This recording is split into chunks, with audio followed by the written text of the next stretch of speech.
Statehood, sixth schedule और protest जैसे गंभीर शब्द सुनकर अगर आप भी विचलित हैं मगर जानने के लिए जिज्ञासु की लद्दाख में आखिर हो क्या रहा है तो मैं बताता हूँ। तो ये माजरा साहब 2019 तक जाता है जब आर्टिकल 370 को रद्द किया गया और Jammu Kashmir reorganisation act pass हुआ। अंजाम जम्मू कश्मीर का 2 यूनियन टेरिटरीज में द्विभाजन अपनी लेजिस्लेचर यानी कि अपनी सरकार के साथ। अब रह गया लद्दाख, वो भी बिना लेजिस्लेचर के, और तब से ही लद्दाख के लोगों का भविष्य विवादास्पद ही रहा है और ये केंद्रीय सरकार की एडमिनिस्ट्रेशन के अंतर्गत ही आता है।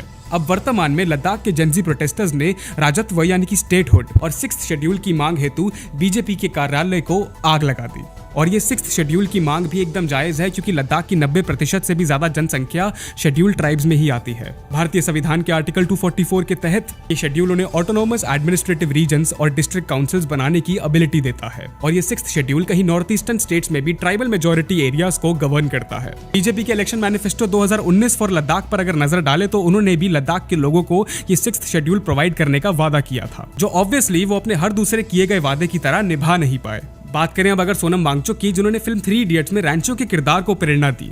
उनका कहना है कि सरकार कई बैठकों के बाद, 5 अनशन, 1 पदयात्रा और 5 साल की जद्दोजहद के बाद भी उनकी मांगों को पूरा नहीं कर रही है, पर वो फिर भी जेनजी के इस वायलेंट फॉर्म ऑफ प्रोटेस्ट के बिल्कुल ही खिलाफ है। पर हमें क्या, नया आईफोन 17 आया है ना, भगवा रंग में।